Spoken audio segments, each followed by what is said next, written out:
Go. Gisugo gid ko ibutang sa iya kamot. Oh.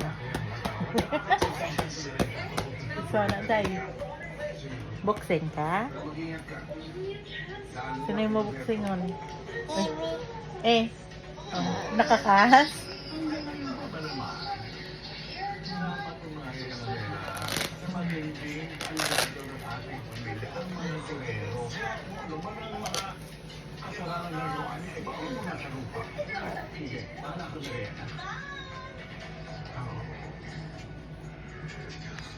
Never teach all people Gen Z phrases because I may have just ruined an old man's life. I was at the dog park and this old man.